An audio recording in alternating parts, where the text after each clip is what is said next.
அனைவருக்கும் வணக்கம். தாவேகா தாவேகாவோட கூட்டணி, இந்த கூட்டணி அரசியல் பத்தி தான் இந்த வீடியோல நம்ம பேச போறோம். தாவேகா சுத்தி நிறைய இந்த கூட்டணி பேச்சுக்கள் நடந்துகிட்டு இருக்கு. அதே நேரத்துல தாவேகா நாங்க யாரு கூடயும் இது வரைக்கும் கூட்டணி பத்தி பேசுனது கிடையாது. 2026ல தலைவர் விஜய் தான் முதலமைச்சர். தலைவர் விஜய் அவர்களோட தலைமையின் கீழ் தான் கூட்டணிகள் உருவாக்கப்படும். இப்ப வரைக்கும் எந்த கூட்டணியும் முடிவு செய்யப்படல அப்படின்ற மாதிரிலாம் சொல்லியிருக்காங்க. இன்னொரு பக்கம் எடப்பாடி பழனிசாமி அவர்கள், அதிமுக பொதுச் செயலாளர் எடப்பாடி பழனிசாமி அவர்கள் தாவேகா நேரடியாவே அவர் சொல்லிட்டாரு, தாவேகாவோட கூட்டணி பேச்சுவார்த்தைக்கு பிள்ளையார் சொல்லி போட்டாச்சு அப்படின்ற மாதிரிலாம் ஒரு பொதுக்கூட்டத்துல சொன்னாரு. இன்னொரு பக்கம் பிஜேபி, இவங்க இந்த கரூர் சம்பவத்தோட ஆதரவுல பிஜேபி கையில தாவேகா இருக்கு, பிஜேபி கூட தான் தாவேகா போக போகுது அப்படின்ற மாதிரிலாம் கூட அதுக்கும் கூட்டணி பேச்சுக்கள் கூட்டணி பேச்சுவார்த்தைகள் போய்கிட்டு இருக்கதா வெளியில தகவல் வந்துகிட்டு இருக்கு. அதை தாண்டி ராகுல் காந்தியோட விஜய் பேசிக்கிட்டு இருக்காரு. காங்கிரசும் தாவேகாவும் கூட்டணி போகிறோம் அப்படின்ற மாதிரிலாம் நியூஸ் இருக்கு இல்லையா? சோ அதை பத்தி தான் டீட்டெயிலா பேச போறோம். இந்த நிலைப்பாடுல விஜய் அவர்கள் என்ன முடிவெடுப்பாரு, அவரோட மாஸ்டர் பிளான் என்ன அப்படின்றத பத்தி தான் இந்த வீடியோல நம்ம முழுசா பார்க்க போறோம். தாவேகா எந்த கட்சியோட கூட்டணி வச்சா நல்லா இருக்கும் அப்படின்றது நீங்க நினைச்சீங்க அப்படின்னா அது என்ன கட்சின்றத கமெண்ட்ஸ்ல போடுங்க. கூட்டணி வைக்கணுமா வேணாமான்றதையும் உங்களோட கருத்து என்னன்றதையும் கமெண்ட்ஸ்ல போடுங்க. இந்த வீடியோ முழுசா ஸ்கிப் பண்ணாம பாருங்க, அப்பதான் நான் என்ன சொல்றேன்றது உங்களுக்கு சரியா புரிந்து கொள்ள முடியும். நம்ம சேனல் இது வரைக்கும் யாராவது சப்ஸ்கிரைப் பண்ணாம பார்த்துட்டீங்கன்னா சப்ஸ்கிரைப் பண்ணி பாருங்க. அப்படியே பக்கத்துல இருக்க ஆல் பெல் ஐகானை கிளிக் பண்ணிக்கோங்க. நான் போடுற எல்லா வீடியோவும் உங்களுக்கு நோட்டிபிகேஷன் மூலமா ரீச் ஆயிரும்.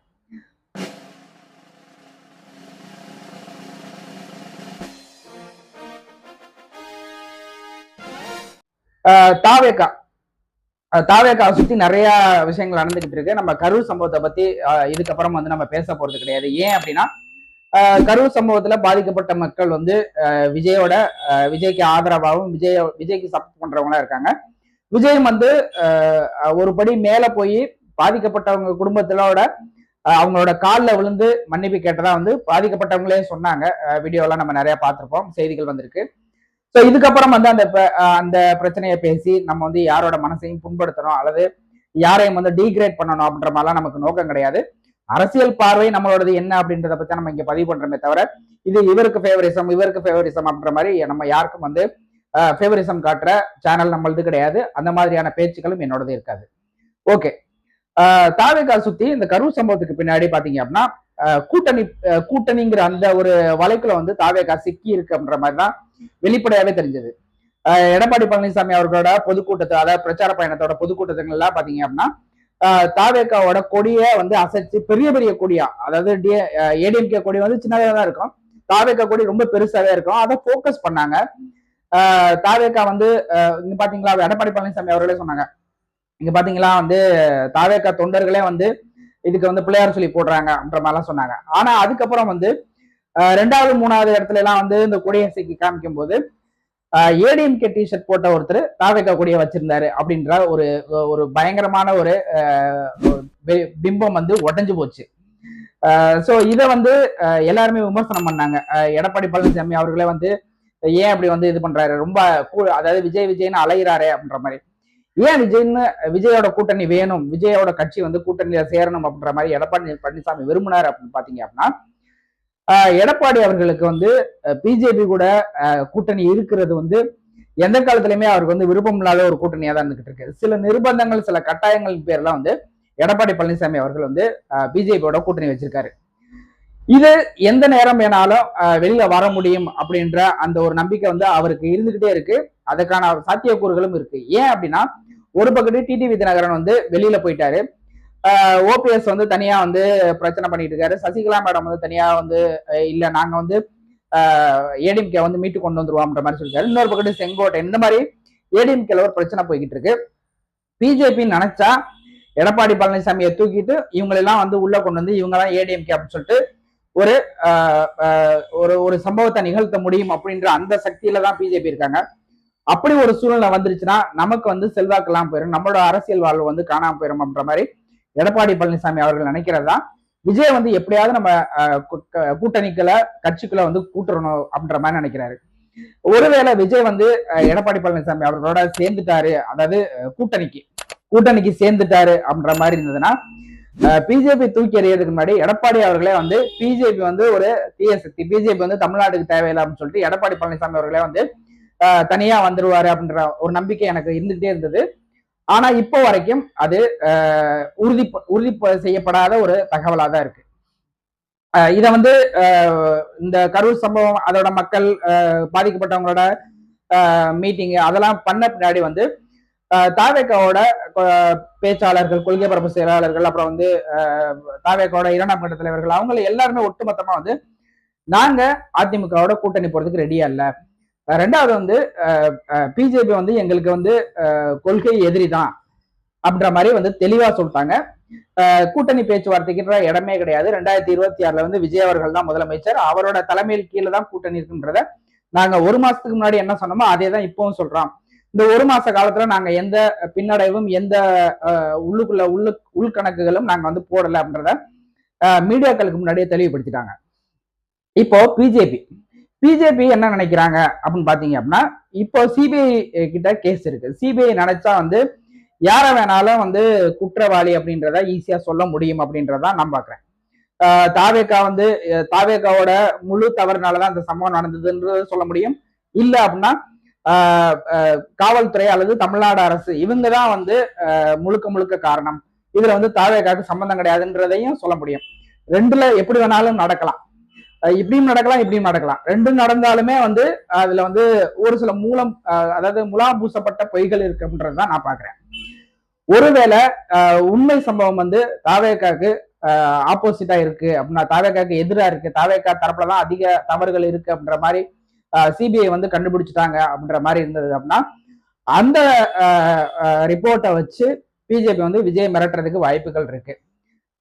அப்படி மிரட்டிட்டு விஜய் வந்து கொண்டு வந்துட்டாங்க அப்படின்னா, ஏடிஎம்கே வந்து வெளியில போனாலும் பரவாயில்ல.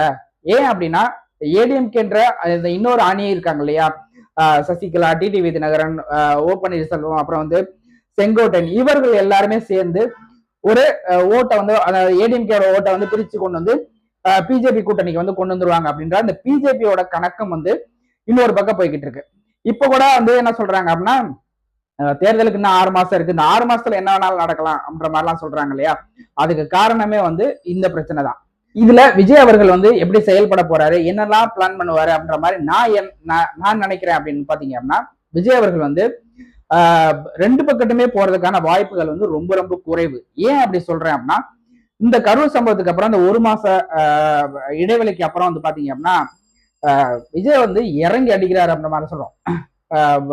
உயர்மட்ட குழு கமிட்டி கூட்டம் நடத்துறாரு, அறிக்கைகள் விடுறாரு, எஸ்ஐஆருக்கு எதிராக வந்து பேச வைக்கிறாங்க, பிஜேபியோட எந்த காலத்திலையும் கூட்டணி இல்லை அப்படின்னு சொல்லிட்டு வெளிப்படையாவே சொல்றாங்க, அதிமுகவோட நாங்க கூட்டணி பேச்சுவார்த்தை நடத்தல அப்படின்ற மாதிரி சொல்றாங்க, அதிமுக கூட்டத்துல கலந்துக்கிட்டது தாவேக்கா தொண்டனே கிடையாது அப்படின்ற மாதிரி சொல்றாங்க. ஸோ இந்த மாதிரி வந்து ஒரு அகைன்ஸ்டான ஸ்டேட்டஸ் தான் வந்து எடுத்துட்டு இருக்காங்க இப்போ வரைக்கும்.